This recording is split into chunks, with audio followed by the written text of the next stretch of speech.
So is Netflix really leaving Nigeria? Is it a question of leaving Nigeria? I mean, what exactly, why, and what are the real facts about the whole Netflix story?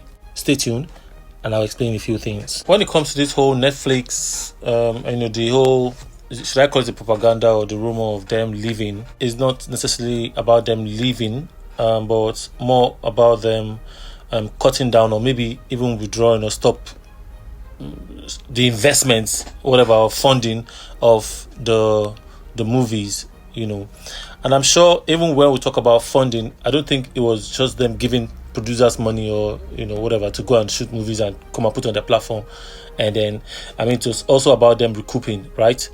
I don't have the data or the facts right now, but I know that what I've read in the past was that their subscriber base in Nigeria here was about 100 and something, maybe 150 or 160 something thousand, right?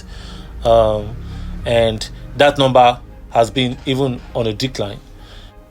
Netflix sort of changed the game at that point in time, when they had that their whole thing with Genevieve Nnaji's Lionheart, and that sort of opened a new chapter. The average people that actually have time to stream these things, before it used to be like, let me use air quotes, middle class. Middle class people, it felt cool to just subscribe and just it doesn't even matter how many times you watch it. Me, I know that I used to do the premium service, you understand? And everybody in the house, everybody who wants one, one time they tried to control that when they made you subscribe, but put your whatever within the particular IP.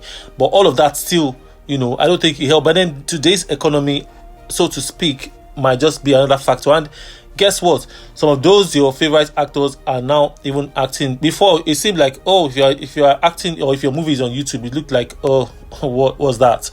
But today, go there, you see the millions or several, thousands of movies, Nollywood movies down on YouTube. Now YouTube is, if you have data, every day they are on your face telling you to subscribe for 1 month or blah blah for free or blah blah. People are not even answering those things. They just skip that thing and they're able to watch whatever they want to watch. But we don't have that luxury of of space on, or luxury of activity on Netflix. But then again, we still have a platform like Amazon Prime, right? Who's also trying to pose a level of competition, which I don't even know if it's working. I don't know if it can be compared. No, I don't think so. But all of this still boils down to our government. The government is not helping matters.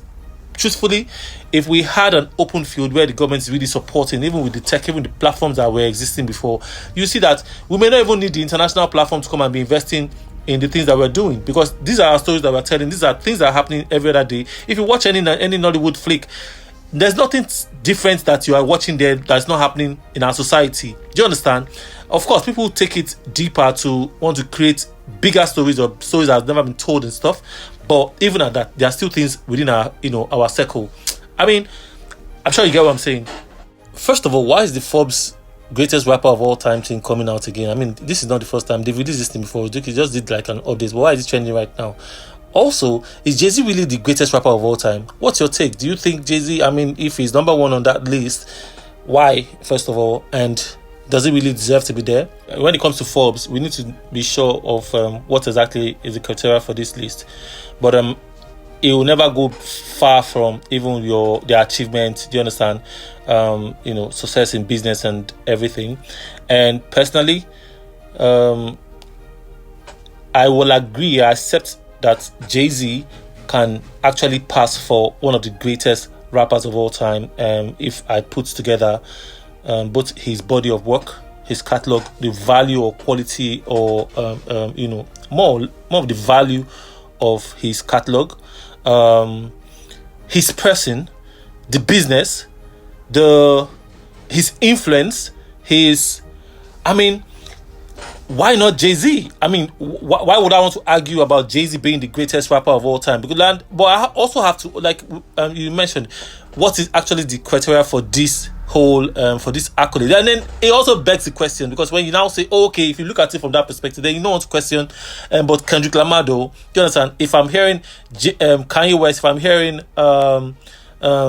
Diddy, all due respect, Tupac, even in his death, If they had mentioned, I probably would have thought that maybe Biggie, but I don't know about how his estate is being managed in terms of returns and money back to his estate. But for Tupac, on several occasions, his name has actually been mentioned, has been brought back to back when it comes to these kind of mentions. But when it comes to skill as well, now Jay-Z might not be your number one when it comes to even the skill in terms of rap, but I don't know how you want to come up with that list. If we don't, I mean, if it's not in any order, how Jay-Z is not going to be on that list? Do you understand? Eminem is also another person who, of course, had to be on that list. But it's very important that we also have clarity on the criteria for what, how or why they picked these people. But Jay-Z, greatest rapper of all time, anytime in day, I could have easily picked Jay-Z for myself, because even where it looked like some other rapper is supposed to be better, or you think that for me, I would have picked, if it comes to skill, just bare skill, every other time I would have picked Nas over Jay-Z. But the truth is that for a lot of times, even on one record, even on one verse, sometimes Jay-Z comes in so hard that when you listen, you start like, wow, So I don't have a problem with this list. Sometimes I think that the list thing is not necessarily about even positioning people how they should position them. It's also about hype for the platforms that just want to, call up a list and do. I mean, no disrespect. One time we used to have one of those online platforms, entertainment platforms, who would give us a list of some artists in Nigeria and this and that to spark conversation. But that's not really the Bible of any ranking. So, but hey, it's always good for the conversation, regardless.